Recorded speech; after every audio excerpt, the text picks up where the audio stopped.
Hey YouTubers, Nicholas Medovich with Strasbourg 1991 Productions here, and today I'm going to actually do my very own book tag. I understand that this is the first time I've actually done one, but this is just one of them that I actually come up at the top of the list for that matter, so actually got a few of them. I think everybody's going to be absolutely amazed. I think I'm going to be on the right track. I got my own book tag. This is a barbecue book tag that I'm actually doing. Um, on the first cut of barbecue, Packer brisket. How plain and simple should a book tag be? Uh, the first one would be first one, how to have a successful smokehouse. This was actually a book from Tuffy Stone, who was a winner of Kansas City barbecue competitions. He actually got second place for prize winning brisket, and it also got first place for burnt ends. So that's very helpful to get the uh, round one done. Round two my second one would be number two would actually be shoulder clod, out of the ordinary. This actually there was a book that I remember growing up, Out of the Ordinary. This was actually something called The Stern Settlement, which was actually based off of a story in Kentucky during the in the early cold winters of 1860s, where they actually used a lot of oak wood and used actually a lot of hickory logs to for not only for smoking barbecue, but also for keeping the fires hot during the brutal cold weathers of the 1860s. It was just about the story about Eliza Harris and the Ohio River nearly contracting tuberculosis in 1862 when she went barefoot through the Ohio River, trying to cross over from South Point, Ohio, and Canova, West Virginia. That's just a perfect example. Number three would be a common classic. Would be the most widely sold marketed items, and one of them was actually called Business as Usual, which was written by Anthony Mason, who he was a CBS Market Watch correspondent for the CBS Evening News. Ever since the 1986, he's actually been with CBS Evening News since 1986. So 35 years ago, he started working for CBS Evening News headquarters in New York and worked with Dan Rather and Bob Schieffer. I'll get you into a later segment on that. The fourth title actually would be Scorched and Seared, which is a very fiery term to describe T-bones or any kind of steaks coming hot off the grill. And one of those stories actually was a very unique story called. Actually, it was basically called Isil Butane of Grilling. This was actually from Stephen Reichlen's. This is actually a bunch of privately held copies by Stephen Raichlen, who was actually a award-winning barbecue chef. He actually did French cuisine in Paris during his heyday, but he also actually has his own food channel with Project Smoke, Project Fire. There's also a new project in the works called Project Grease Scrub, and actually I have my own varieties of it. It's called Operation Smoke, Operation Grill. Actually, I'm sorry. Operation Fire Stoker,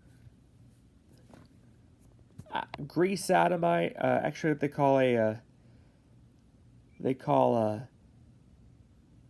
a atomizer. And they also have one of them called a quote unquote. This one's going to be what they called bunker burner, which is actually a varied term to describe deep frying. So, just to be clear on that. And Stephen Raichlen actually has a few of those books, and some copies held out.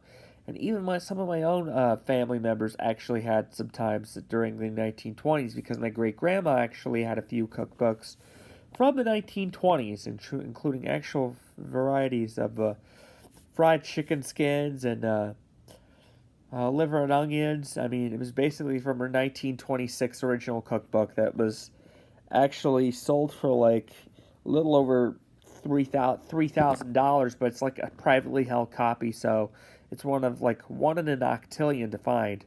But the number my number five would actually be the bunker burner. Was it a actually would be the chicken wings and how well do you cook? And one of the books I actually have was actually called A Term to Smoke and Smoke Roast by Myron Mixon. He actually has a few of those books and a few copies with different names. Some of the books I've remembered that he was on Barbecue Pitmasters, and they also mentioned Tuffy Stone. And actually, there's another book by Aaron Franklin. It's called The Battles of Brisket, which is basically about the life and story in Austin, Texas, and how he makes his espresso barbecue sauce and makes his basic 2-seasoning rub, basic kosher salt, and 16 mesh black pepper. Nothing more, nothing less. And post oak smoke at 255, and then run it into butcher paper, and then let it slowly tender for an extra 4 hours, and let it rest for another hour and 30 minutes. Actually, it goes to figure. My last book, actually, I have a number 6. Actually, was a actually I have number 6, 7, and 8. The number 6 would be the Salmon, or Atlantic Salmon, Dangerous When Wet. This is actually basically of the story of fire and water mix with occasional dangerous when wet material like calcium carbide, which is a chemical in German engineering. But in this element, it actually gives you 2 factors. One, you're actually maintaining the moisture when you're cooking the meat at about 255 degrees. And 2, you're actually providing sometimes a moist environment so your meat doesn't necessarily dry out in the smoker. For that matter, one of the books I've actually learned was cover your crown sheet, and that's actually a term for steam locomotion. It's actually a real story from the 1990 Gettysburg backdraft mentioned in an earlier video to a fatal cannonball, or I should say a catastrophic cannonball, which was basically a story from South Carolina back in June of 1831 on the South Carolina Railroad and Canal Company, which the best friend of Charleston's was basically, it blew up, had its boiler blown to bits because the fireman was aggravated by the steam being was aggravated by the steam being released from the locomotive's safety valves across from the boiler. And when he tied the safety valves closed and there was no way for the pressure to escape, the boiler exploded, and he was actually the first person killed in an absolute train accident. The last two I actually have are the Don't Mess with Texas and 41 Reasons to Celebrate. Now, this is actually a true story on former President H.W. Bush and his career with the CIA, World War II. He's actually flown a few reconnaissance planes over the Persian Gulf.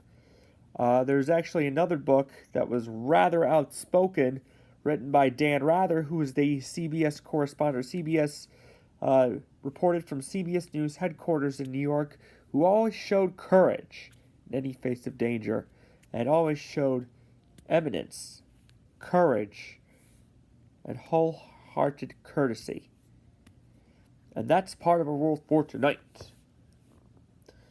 That's all I have for here.